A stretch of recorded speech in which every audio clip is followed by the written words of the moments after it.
मंसूर अली ख़ान को, वो इसलिए नहीं कि वो जो है के रहमान ख़ान साहब के फर्जंद हैं, बल्कि उन्होंने पार्टी के लिए जो काम किया है उसको रिकग्नाइज़ करते हुए उसका सिला जो है उनको मिला है।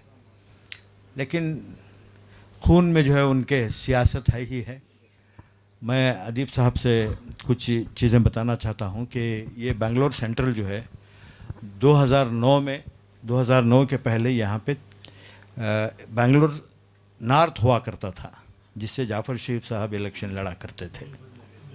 और मैं ख़ुद भी 1996 में जाफ़र शरीफ साहब को जब टिकट नहीं दिया तो मुझे टिकट दिया था, मैंने भी इलेक्शन लड़ा। 2009 के बाद ये जो है बेंगलोर सेंट्रल बन गया है। बेंगलोर सेंट्रल एक ऐसे पार्लियामेंट्री हल्का है, यहाँ जो है इस वक्त 24 लाख वोटर्स हैं, जिसमें एक मिनी इंडिया है। यहाँ पे हर कम्युनिटी के लोग हैं, हर ज़बान बोलने वाले लोग यहाँ पे रहते हैं। यहाँ यूपी के लोग हैं, बिहार के हैं, उड़ीसा के हैं और कर्नाटका के तो है ही हैं, केरला के हैं, तमिलनाडु के हैं, तमिल बोलने वाले हैं, तेलुगु बोलने वाले हैं, मलयालम बोलने वाले हैं, कई ज़बानें बोलने वाले लोग यहाँ पे बसते हैं। बहुत बड़ा इलाक़ा है। 95% जो है अर्बन एरिया है ये। यहाँ पे तकरीबन 2100 बूथ हैं, बूथ एजेंट्स जिसको हम बिठाते हैं, और हमारे वोटर्स जो है तकरीबन 4.5 लाख मुस्लिम वोट यहाँ पे हैं। मुअज़्ज़िज़ हाज़रीन, मशकूर भी हूँ आपका। मेरी दिली ख्वाहिश थी कि रहमान भाई के बहुत लायक बेटे को ये मौका मिला है कि इस तारीख़ी इलेक्शन में वो हिस्सा लें। मेरी तबीयत ख़राब थी, लेकिन हम उस खुशनसीब लोगों में हैं जिसने रहमान भाई की क़यादत में और सरपरस्ती में पार्लियामेंट में हिस्सा लिया। वो पार्लियामेंट थी जहाँ बोला जाता था, जहाँ ख़यालात पैदा किए जाते थे। वो एक किस्सा और कहानी हो गया। खुशनसीब हूँ कि आज की पार्लियामेंट में नहीं हूँ। वहाँ का प्रिसाइडिंग ऑफिसर बोलता है मेंबर ऑफ पार्लियामेंट को बोलने की इजाज़त नहीं है। रहमान भाई जब प्रिसाइड करते थे तो ये सुनते थे, हम बोलते थे, हमने वहीं सीखा। बहरकैफ मैं इसलिए बेचैन हूँ कि मुझे ये लगता है कि सन 52 में एक इलेक्शन हुआ था, उसमें उस वक्त के आरएसएस और हिंदू महासभा और सावरकर के चाहने वालों ने यह फैसला किया था कि मुसलमानों ने मुस्लिम मुल्क बना लिया, हम हिंदू राष्ट्र बनाएंगे। उस वक्त नेहरू और आज़ाद और सारी कांग्रेस की टीम निकल पड़ी और रेफरेंडम हुआ और कसरत से यह तय हुआ कि यह मुल्क सेकुलर रहेगा, डेमोक्रेटिक रहेगा और आइन को मानेगा। हमारा रिश्ता इस आइन से जोड़ा गया। हमने खून को बांटा, जिना को ठुकराया, लियाकत अली ख़ान को ठुकराया, गांधी और नेहरू को कहा माना, मौलाना आज़ाद पे लब्बैक कहा। इतने साल गुज़र गए, हम धीरे धीरे हाशिए पे आते चले गए और अब ये शक्ल पैदा हो गई कि हम अछूत की शक्ल में पैदा हुए। हर जमात ने एम्पावरमेंट ली है, दलितों ने भी ली है, दूसरी जमातों ने। मैं अब अपने बच्चे के पास गुड़गांव में रहता हूँ। 9 लोगों को लिंच किया गया, कोई हमें पूछने नहीं आया, और इसलिए नहीं आया कि हम इर्रेलेवेंट कम्युनिटी हैं। हमने पूरी रिसर्च की और जो एक हम लोगों की तंजीम है, रहमान भाई हमारे सरपरस्त हैं, उसके शेख फ़ारूक अब्दुल्ला साहब सरपरस्त हैं, अज़ीज़ कुरैशी साहब थे, उनका इंतकाल हो गया। तो हम लोगों ने सिर्फ एक ऑर्गेनाइजेशन ये बनाई कि हमारी कोई रेलिवेंस है इस मुल्क में या नहीं है, कोई जमात हो। तो अंदाज़ा ये हुआ कि हमको हाशिए पे लाने के ज़िम्मेदार हम खुद हैं। 84 पार्लियामेंट्री सीटें हैं जिस पे हम लोगों ने रिसर्च करी। 72 पर बीजेपी है, यानी 82% स्ट्राइक रेट है, जहाँ मुसलमान हैं। किसको इल्ज़ाम ठहराएं, किससे कहें, फरियाद करें कि माजी में रहना बंद कर दो, मुस्तकबिल का खाका बनाओ। यूपी में 32 सीटें हैं जहां 26% से लेकर 52% मुसलमान हैं, उस पे 28 पे बीजेपी है। आप बताइए कि क्या करें। तो एक हम लोगों ने आवाज़ लगाई कि दानिश्वरों को इकट्ठा किया जाए। रहमान भाई की सरपरस्ती हमें हमेशा मिली।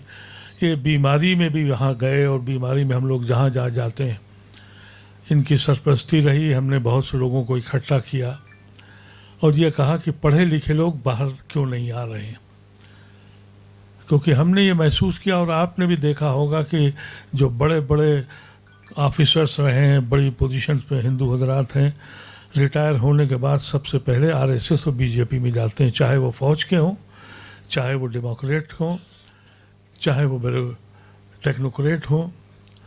हमारा जो इक्का दुक्का जो लायक लोग निकले हैं वो अपने बच्चों को बाहर भेज के या सेटल करके घर में बैठ के मातम करते हैं। मैं उम्र की जिस हिस्से में हूँ, आपने जैसा कहा, अल्लाह ने मुझे बहुत नवाजा। मैं सन 66 में अलीगढ़ यूनिवर्सिटी का सदर बना। उस वक्त मेरे सरपरस्त फ़खरुद्दीन अहमद साहब थे। अनअपोज हुआ, दूसरे साल फिर खड़ा हुआ और फिर अनअपोज हुआ। तो फ़खरुद्दीन अहमद साहब ने मुझे बुलाया और फिर ऑल इंडिया एक डेलीगेशन, ऑल इंडिया यूनिवर्सिटी का डेलीगेशन बना। उस पे मुझे उन्होंने उसका ऑल इंडिया प्रेसिडेंट बनाया। वो दौर मैंने देखा था। लखनऊ जब गया, मैं वहीं का रहने वाला हूँ, तो उस वक्त मेरी रूहानी तरबियत हज़रत मौलाना अली मियां रहमतुल्लाह अलैह ने की। डॉक्टर फरीदी से मैंने सीखा और सारे दानिश्वर इकट्ठे होते थे, मैं उनके हुक्के भरता था और मैं समझता था कि वो लोग ज़िक्र करते थे, फ़िक्र करते थे।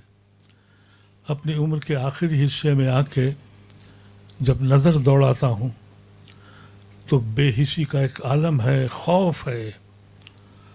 मुझसे लोगों ने कहा कि क्यों बोलते हो बिला वजह के लिए, कोई सुनता कौन है तुम्हारी। तो मुझे एक वाक़या याद आया, मैंने वो वाक़या परसों भी किसी को सुनाया।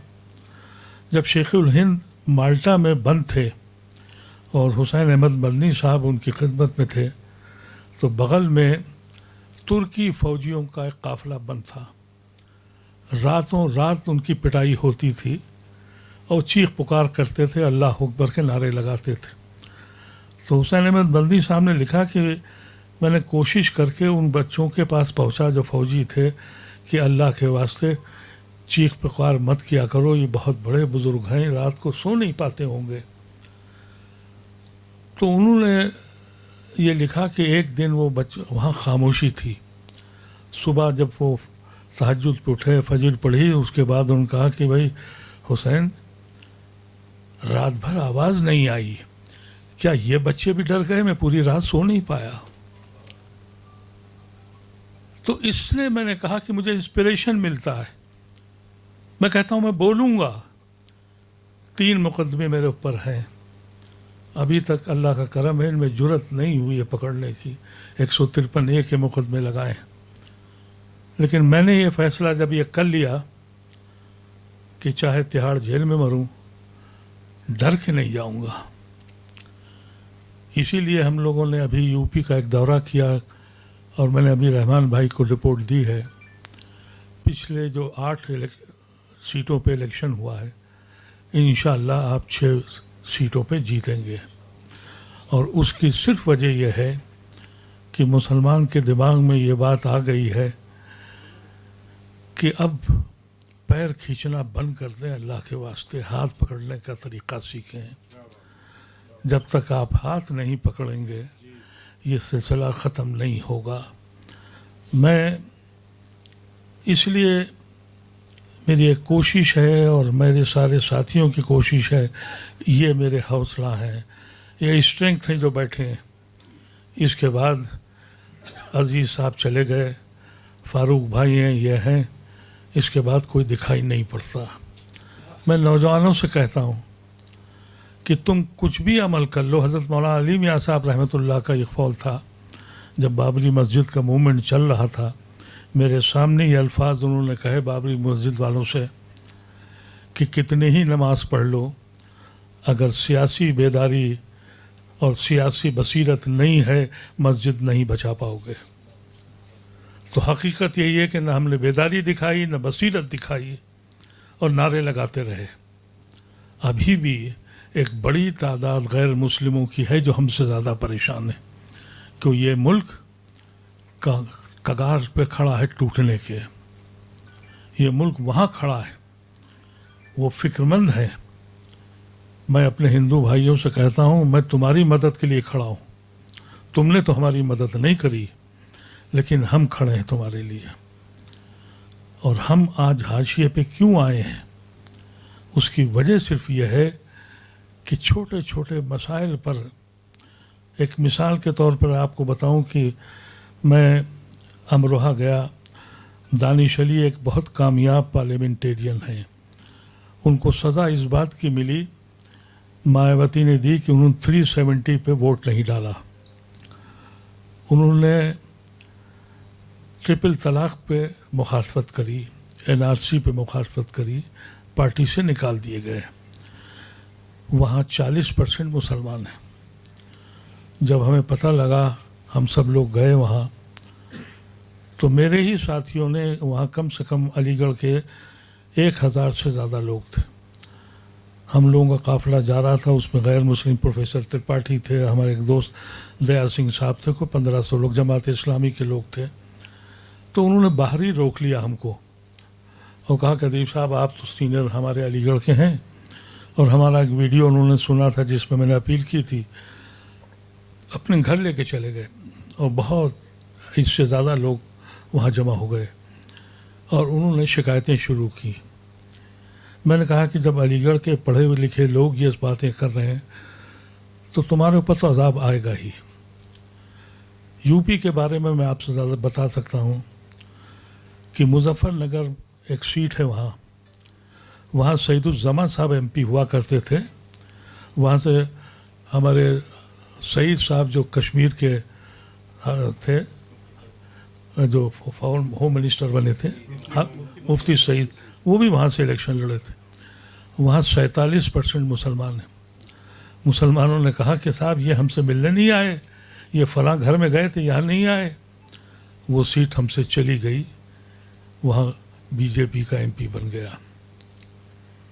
यही शक्ल बिजनौर में हुई जहाँ 44% मुसलमान हैं। हम मुसलमानों ने कहा कि ना, ये बेकार आदमी है, वो सीट हमसे ले ली गई। मुरादाबाद में 52% मुसलमान हैं, वहाँ भी हमसे सीट ले ली गई और गैर मुस्लिम को चली गई। मैंने कहा दानिश अली को हरा लो, इसके बाद तुम्हें कोई नुमाइंदा नहीं मिलेगा। तो जब हम इस लेवल पे सोचने लगे, और यहाँ साजिशें क्या हैं, जो मुस्लिम डोमिनेटेड सीट्स हैं वहाँ जुमे के दिन पोलिंग हो रही है। मैं गुजारिश करता हूँ कि अपने इमामों से कहिए मस्जिदों के कि छोटे से छोटा खुतबा पढ़ें और छोटे से छोटी नमाज पढ़ें। और जुमे का दिन उन नालायकों को मालूम नहीं है, बड़ा मुबारक दिन है। फैसला करें कि उस दिन वोट डालने जाएंगे। अल्लाह तबारक व तआला में कुरान शरीफ में बोल बोल के कहता है कि जालिम के ख़िलाफ़ तुम क्यों नहीं बोले। जनाब मोहम्मद अदीब साहब, जनाब रोशन बेग साहब, जनाब उबैदुल्लाह शरीफ साहब, जनाब मोहम्मद आलम साहब और बुज़ुर्गों और दोस्तों, अभी अभी आपने मोहम्मद अदीब साहब को सुना। मैं समझता हूँ कि हमारी खुशकिस्मती है कि अजीब साहब जैसे एक मुफक्किर और कौम का दर्द दिल में कूट कूट के भरा हुआ है। बेबाक बोलने वाले हैं और जब बोलते हैं तो हक़ की आवाज़ उठाते हैं, चाहे पार्लियामेंट में हो या पार्लियामेंट के बाहर। उनकी ज़िंदगी मुल्क के लिए और मिल्लत के लिए से वो पूरी तरह से उसमें लग गए हैं। बहुत कम लोग हैं कि जो फ़िक्र करते हैं। वो कौम जो नहीं फ़िक्र करती वो तरक्की नहीं कर सकती। तो अजीब साहब जैसे दर्द रखने वाले लोग जद्दोजहद तो करते हैं, मगर जब एक तज़िया करते हैं सारे हिंदुस्तान में मिल्लत का, तो दुख होता है, दर्द होता है। उन्होंने कहा कि आज के जो हालात मुसलमान गुज़र रहा है वो ख़ुद मुसलमान उसके रिस्पॉन्सिबल है, दूसरे कोई नहीं। हम कभी हमारे नाकामियों पर नज़र डालते हैं तो हमारी एक फितरत बन गई है कि हम हमारी नाकामियों को दूसरों को खुसरवार ठहराते हैं। हम कभी अपने आप को खुसरवार नहीं था। हर वक्त ये कहते हैं कि हम मुसलमान हैं, हमको कौन हाथ पकड़ेगा, हमें पिछले हैं, हमें कोई इनकरेज नहीं करेगा। ये जो नेगेटिविटी जो हमारी कौम में कूट कूट के भरी गई है, छोटी मोटी नेगेटिविटी नहीं है। हर चीज़ को मुसलमान शुरू करता है नेगेटिव एटीट्यूड से कि मुसलमान हमें हुकूमत से कुछ नहीं मिल रहा है, समाज से कुछ नहीं मिल रहा है, हमें डिस्क्रिमिनेट किया जाता है, हमारे साथ इंसाफ नहीं होता। मैं मानता हूँ ये सब सही शिकायतें हैं, मगर कब तक आप ये शिकायतों के बारे में बोल बोल के ज़िंदगी गुजारोगे? वैसे नस्लें गुजर गए। जब हम बचपन में देखते थे तो यही शिकायतें थी, आज भी वही शिकायतें हैं, आइंदा भी वही शिकायतें हैं। तो अल्लाह के वास्ते सोचो, आप दूसरों से क्या कम है? मुसलमान किस चीज़ से कमी है उसके पास? क्या उसके पास दौलत नहीं है? बड़े बड़े मालदार जैसे दूसरे कौमों में दौलतमंद भी, इसमें भी दौलतमंद है, इसमें भी गरीब हैं, गुर्बत है। हर चीज़ उनमें जो है हमारे में है, उनमें जो नहीं है वो हमारे में भी नहीं है। क्यों हम अलग समझते हैं, क्यों कमज़ोर समझते हैं? ये जो चीज़ है मिल्लत को ख़राब कर। और जैसा कि हमारे में इत्तेहाद नहीं है, यानी कोई तरक्की करता है तो उसको गिराना और शिकायतें करना एक मशगला बन गया है मिल्लत का।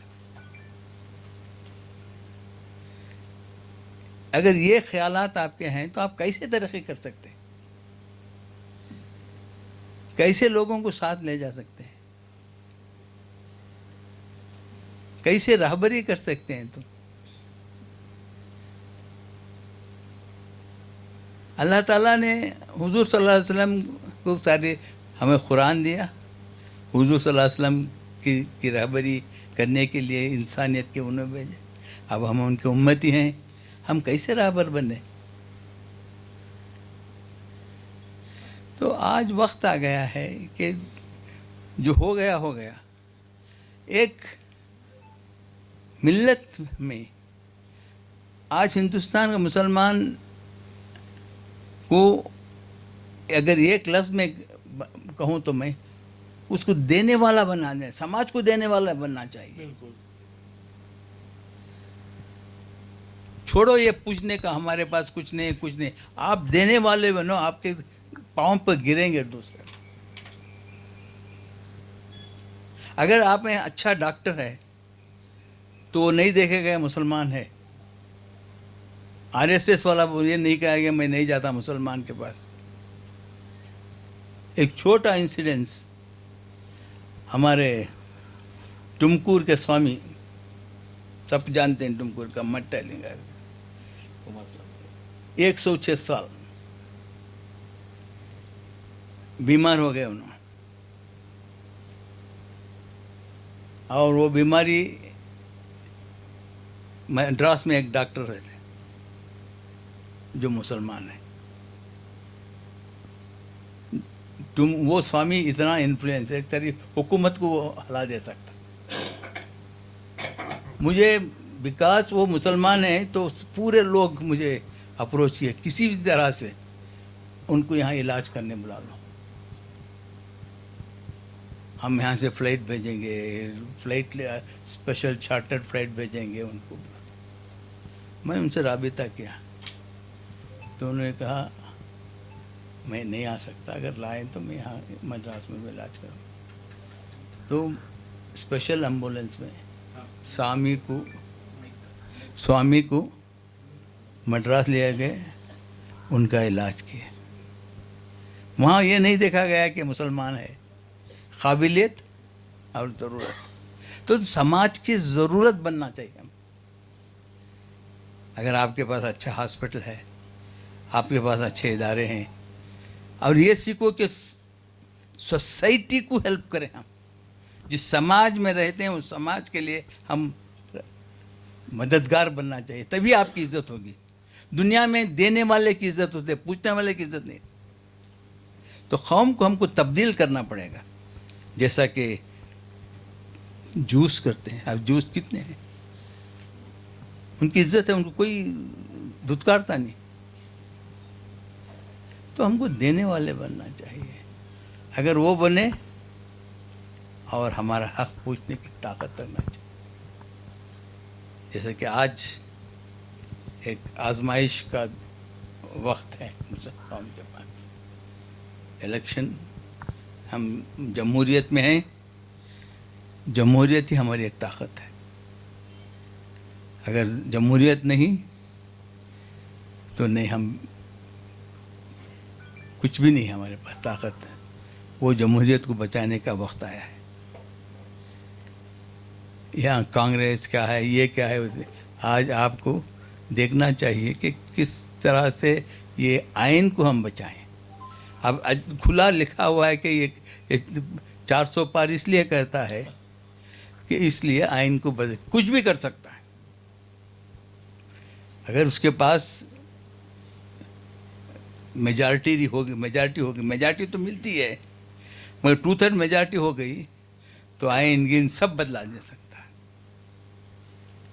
अब उसको कोई रोकावट नहीं। और डिक्टेटर, जैसा कि खुद सुब्रमण्यम स्वामी कहता है, बहुत से हमारे जर्नलिस्ट कहते हैं कि ये डिक्टेटर है। अब ये डिक्टेटर रिजीम में दूसरे मुल्कों में मैं सुना था डिक्टेटर्स क्या होते हैं। आज हम हमारे आंखों से देख रहे हैं कि डिक्टेटर शुरुआत है। तो इसलिए हमको सोचना पड़ेगा, आपस के नाइतफ़ाक़ को दूर रखकर हम एक हुए। और अल्हम्दुलिल्लाह मुझे बड़ी खुशी है कि इलेक्शन आया है, इलेक्शन जाता है। मैं जिस तरह से बेंगलुरु में, कर्नाटक में मुसलमान में एक बदलाव आया है कि नहीं, हम चेंज करना है, हमको डेमोक्रेसी या हमारा आइन को बचाना है, ये बेदारी आई है। इस तरह से रज़ाकाराना काम हो रहा है हर जगह, और कोशिश हर तरफ से हो रही है। जैसा कि अदीब साहब ने कहा कि जुमा का दिन इलेक्शन है और वहाँ छोटा खुतबा पढ़ें, तमाम करें, वो अहम है। तो वो अल्हम्दुलिल्लाह बेंगलुरु में अमीर शरीयत की तरफ से ये ऐलान किया गया है कि खुतबा सिर्फ अरबी का खुतबा पढ़ें और छोटी आयत नमाज में तक छोटी आयत पढ़ के आप नमाज करें, ये तो दिया गया है। और आज मैं एक अनाउंसमेंट देखा, वो जो टूर ऑपरेटर्स हैं उनके तरफ से यह है कि आप अगर उम्रा जा रहे हैं, उम्रा एक नफील है, ये आपका वोट देना फ़र्ज़ है, तो ये पूरा कीजिए। उम्रे को जाना है तो पोस्टपोन कर लीजिए। ये भी ऐलान आया है, बड़ी खुशी होती है। तो मुझे उम्मीद है कि अब ये सीट की अहमियत क्या है। एक वक्त मुसलमान 3 MP यहाँ से होते थे, कर्नाटक से, वो 2 हुए, 2 के बाद 1 हुए, 1 के बाद 1 भी नहीं, 0 हो गए। तो आपकी आवाज़ कौन उठाएगा? थोड़ा सोचिए, 22 करोड़ लोग, हम माइनॉरिटी हैं, अक्सरियत हैं, अक़लियत हैं, मगर मामूली अक़लियत नहीं है। आपके पास ताकत है। 22 करोड़ लोग कम नहीं होते, कोई हुकूमत कुछ नहीं कर सकती। ये डर का माहौल पैदा कर रहे हैं, निकाल दीजिए। तो पॉजिटिव काम कीजिए, हम इस मुल्क को बनेंगे, इसमें हिस्सा लेंगे, तरक्की करेंगे, इसकी तरक्की में हिस्सा लेंगे। ये हमारा एटीट्यूड होना चाहिए और जमहूरियत में हमें एतमाद होना चाहिए। अब पार्लियामेंट तरस रही है अच्छे मुखर्रिर को जो आवाज़ उठा सकते हैं, जिस वास्ते पार्लियामेंट बनाई गई थी जमहूरियत में। आज आप वो माहौल नहीं देखेंगे। मैं खुद देख रहा हूँ, मैं 24 साल पार्लियामेंट में रहा हूँ, अल्लाह फिर उसने 10 साल में पार्लियामेंट चलाया हूँ। मुझे आज में पार्लियामेंट देखे तो मुझे रोना आता है। अजीब भाई कह रहे थे कि मेंबर बोलता है, प्रिसाइडिंग ऑफिसर सुनता है। अदीब भाई, मुझे आज मैं कहने मुझे फ़ख्र होता है कि अदीब भाई पार्टी से कोई जुड़े नहीं थे, हालांकि कांग्रेस का साथ देते थे, पार्टी से जुड़े हुए नहीं थे। तो जब वक्त मिलता है तो बहुत कम मिलता था, मगर जब वो खड़े होते थे, हर एक मेंबर को वक्त दिया जाता है, मगर जब उनका वक्त हो जाता है तो मुझे बेल मारने नहीं होता कि मैं खाली सुनता रहूं। ये है, हर आदमी अटेंशन से सुनता है। आपको पार्लियामेंट में धुआंधार तकरीर की ज़रूरत नहीं है, जैसा कि कम्युनल लोग देते हैं, उसकी ज़रूरत नहीं है। आपको पार्लियामेंट में अपना बात रखने वाले होना चाहिए, अपने हक़ को पूछने वाले होना चाहिए। तो ये बहुत ज़रूरी है, जमहूरियत में बहुत ज़रूरी है। इसके बगैर आप पार्टिसिपेट नहीं कर सकते। खुद अंबेडकर ने कहा है कि वो पार्लियामेंट, वो जमहूरियत जहाँ हर फ़िरक़े के लोग गवर्नमेंट में, ब्यूरोक्रेसी में, पार्लियामेंट में नहीं रहेंगे, जो वो जमहूरियत भी नहीं है, वो हुकूमत भी, वो मेजॉरिटेरियन हुकूमत है, ना कि जमहूरी हुकूमत। तो आज हम देख रहे हैं, जो अम्बेडकर 1930 में कहे थे कि इसको मेजॉरिटेरियन गवर्नमेंट नहीं होना चाहिए, ये जमहूरी गवर्नमेंट होना चाहिए। तो हम एक लड़ाई लड़ रहे हैं, जो उनका RSS वालों ने 50-70 साल पहले सोचा था, उनका ख्वाब पूरा कर लिया है। तो इसलिए हमको मिलजुल कर इत्तेहाद से काम करना चाहिए। मुझे बहुत खुशी है कि अदीब भाई, ये इनके सेहत के सही नहीं रहती और जद्दोजहद मुल्क में आज उनको आने की ज़रूरत नहीं, दर्द उनको ले ले आया है। तो मुझे कल परसों फ़ोन आया कि मैं आना चाहता हूँ, वरना हम बड़ा जलसा रख सकते थे, वक्त की कमी थी। कल ही उनका प्रोग्राम ये हुआ, वरना ऐसे मुकर्रिर ऐसे दर्द रखने वाले बहुत कम मिलते हैं। तो अल्लाह का करम है कि हम वो आए हैं। मैं उनका शुक्रगुजार हूँ, उनके साथियों का शुक्रगुजार हूँ जो आज आए, हम अपने ख्यालात हमारे सामने के। शुक्रिया।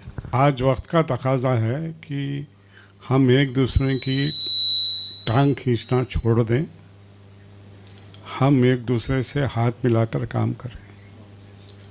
आज हिंदुस्तान के हालात ऐसे हैं, अगर अब भी हम सबक नहीं सीखेंगे तो मुझे पता नहीं कि कब हम कब सबक सीखेंगे। जब बादल मंडरा रहे हैं हमारे सर के ऊपर, तो हमें ज़रूरत है कि हम भी थोड़ा सा कॉमन सेंस से काम करें। और बड़ी बड़ी बातें करना, बड़े बड़े लेक्चर करना, वो ज़माना गया। अब ज़माना है बड़ा प्रैक्टिकल का। सिर्फ तकरीरें करके, जोशीले तकरीरें करके वो ज़माना गया। अब है बूथ वाइज में ज़्यादा से ज़्यादातर हमारी वोटिंग कराएं। देखिए आसाम में 90% वोटिंग है। ये क्या बात है कि 90% वोटिंग आसाम में होती है, 90% वोटिंग वेस्ट बंगाल में होती है, केरला में परसेंटेज 90% मुस्लिम वोटिंग होती है। केरला का आदमी जो है अपने बच्चों से मिलने के लिए नहीं जाता, यहाँ काम पे लगा रहता है, मगर वोट देने ज़रूर जाता है। अरे बैरूनी मुल्क में, दुबई में है या अबू धाबी में है या क़तर में है, तो वोट देने के लिए किसी न किसी तरह पैसे बचा के वक्त एडजस्ट करके वोट डालने आता है। ये हमारी क्या सुस्ती है। मैं तकरीबन 8 इलेक्शन लड़ चुका हूँ। एक इलेक्शन सिर्फ 90 वोट से हारा मैं, एक इलेक्शन। उस वक्त बाबरी मस्जिद के मामले में मैंने सैयद शहाबुद्दीन साहब को यहाँ मीटिंग नहीं होने दी। उन्होंने कहा यह मसला यहाँ लेके आ रहे हैं भाई। बहरहाल क़िस्सा मुख्तसर, तो ये इलेक्शनों में देखा हूँ कि मौलानाओं से के साथ लेकर, उनके ऐलानात कर कर, मस्जिदों के मेंबरों से ऐलान करके वोटिंग दीजिए, वोटिंग कीजिए, वोटिंग कीजिए। इसके बावजूद भी बड़ी मुश्किल से इस मोहल्ले में, इसी एरिया के गली कुचे में मैं खेल कूद कर बड़ा हुआ हूँ, कहीं दूसरे एरिया से नहीं आया हूँ। इसके बावजूद भी वोटिंग की इतनी लेजीनेस है, इतना सुस्तापन है। वो जो हमारे प्रोफेसर शेख अली साहब कहते थे, सुस्ती, मस्ती, ज़बरदस्ती, ये 3 बीमारियाँ जो हमारी हैं, वोट डालने नहीं आते। बड़ी मुश्किल से दीप साहब, बड़ी मुश्किल से 48%, बड़ी 45%। एक बार जाफ़र शरीफ साहब यहाँ से इलेक्शन हार गए। हमारे सीनियर थे, बड़े उनके खिदमत रहे जाफ़र शरीफ साहब से।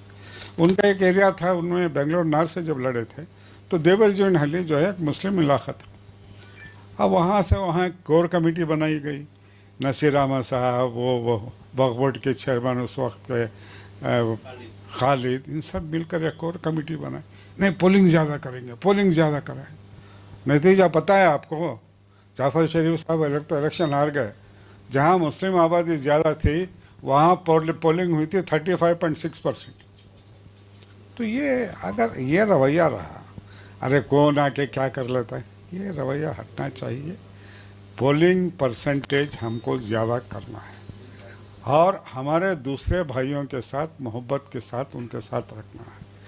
80% आबादी है उनकी, आप उनको ऐसा नहीं कर सकते। उनको प्यार मोहब्बत के साथ लेकर चलना है। हमारे साथ में मकसूद, इनके फर्जंद मकसूद साहब से, रहमान खान साहब से, मंसूर से बराबर राब्ते में रहा हूँ। हमें सिर्फ मुसलमानों के वोट ही नहीं, हमारे पड़ोसी अगर हिंदू भाई है तो उसको भी वोट को साथ ले जाना है, उसका भी वोट देना। जो निचली ज़ात के अदर बैकवर्ड क्लासेस जो कहते हैं, ओबीसी, तिगला कम्युनिटी के वोट हैं, कुरबा कम्युनिटी के वोट हैं। अरे हम कहते हैं, पहले किसी को छेड़ने के लिए हम कहते थे ये अरे धंगर, धंगर किसको कहते हैं? कुरबा को। आज उनमें यूनिटी आ गई है, हमारे में यूनिटी नहीं है। परसेंटेज बढ़ाओ भाई, परसेंटेज बढ़ाने से सिर्फ उससे कुछ काम नहीं होगा। वोटिंग परसेंटेज बढ़ाइए, सिर्फ बेंगलोर सेंट्रल में नहीं, बेंगलोर साउथ में भी, बेंगलोर नॉर्थ में भी, और रियासत कर्नाटका के कोने कोने में भी जहां आगे चलकर इंतखाबात होने जा रहे हैं, वहाँ भी अपने दोस्त साहब को रोज़ इतना काम कीजिए, अपने मोबाइल में बात कीजिए उनके, भाई वोटिंग के दिन कहीं नहीं जाओ, वोट डालो। वोट डाल कर आ, फलाने को वोट डाल। ये सेकुलर ताकत जो है, अब इस बार हम कांग्रेस को वोट नहीं देंगे तो बहुत हम पछताएंगे।